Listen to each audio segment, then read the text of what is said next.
Hey there everyone, it's Bonnie Rose. I am an herbalist here in San Francisco, and today I'm going to be giving you my State of the Union address. This is a video I like to do from time to time. I hope to do it more often, but basically I'm going to be going through my top 5 of 2025. So in my clinical practice of herbalism, I usually see clients and then we'll pour them a 2-ounce formula.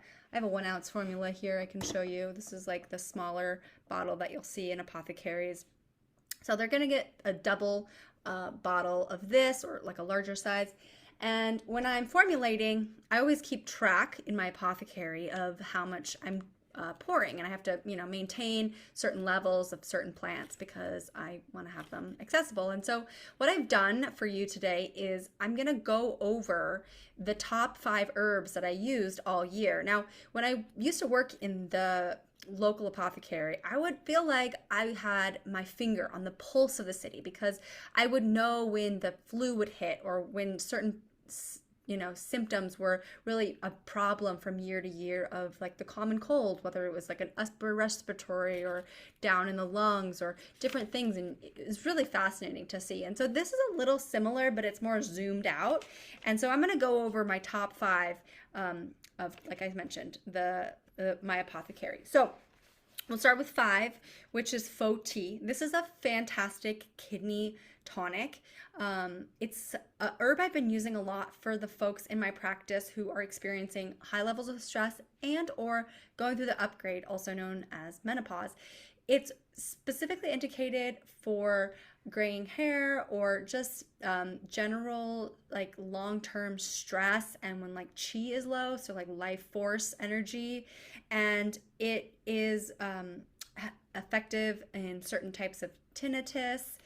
It's just something that I'm seeing more and more people really benefit from.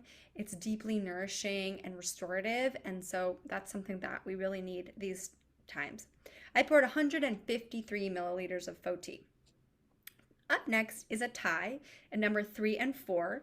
We have gotu kola and dandelion root. Dandelion root, I'm a little surprised by this because I would think that I generally go for burdock a little bit more when it comes to liver herbs, but burdock is down at number 7 at 127 milliliters this year.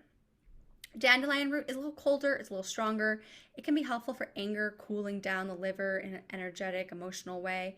It's really great for a lot of digestive issues, whether it's working with blood sugar levels or just gas and bloating. It's really a fantastic herb, and I reach for it quite a lot. Gotu kola, on the other hand, is also a restorative herb. I've been using it a lot for like focus and attention. That's not usually what people are coming to me for, but it's something that has been showing up in my clinic. I think just because we are so scattered and our just attention is pulled at so many directions in this modern urban life. And so I use it a lot for like ADHD type of symptoms, whether folks are diagnosed with that or not, but it can be really helpful. Nourishing to the nervous system in general.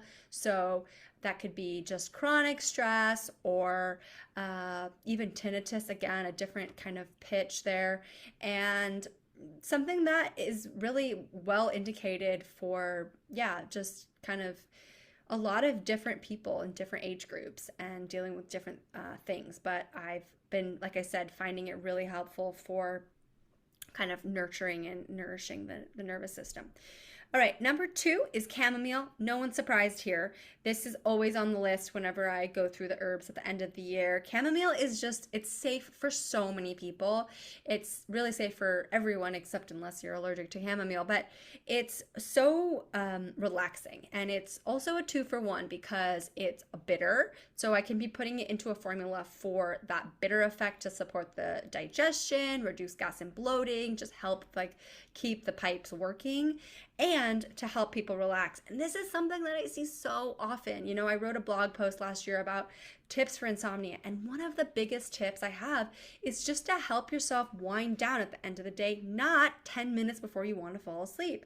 So chamomile can be taken, before a meal, like at dinner time, after eating, as a tea or as a tincture, and it's just really helpful for, again, both digestion and sleep and relaxation, and helping people kind of wind down into that rather than just try to turn off the switch, which doesn't really work. So that was at 295 milliliters. Then number 1 was milky oats. Also a common herb I use every single year because, again, it's nourishing to the nervous system. So chamomile is a more instant or like immediate experience or response, whereas milky oats is more of like a gradual, long-term, especially if there's like chronic stress, chronic nerve pain. It can be really helpful for supporting the myelin sheath, which is the outer coating of the nerve. So there's a lot of reasons to be reaching for milky oats these days as well. So that's the top 5. I got a few honorable mentions here. Passion flower at number 6, also a great nervous system support and supporting the muscles. Burdock, like I mentioned, at 7, and then ashwagandha at number 8, which I have to say, folks, I don't just hand out ashwagandha. Like, a client really has to show me that they need it or that they're experiencing a certain level of stress in order to make me feel like it's indicated for them. And unfortunately, I've been seeing that more and more. So it is at 112 milliliters, my number 8th herb of my apothecary this past year.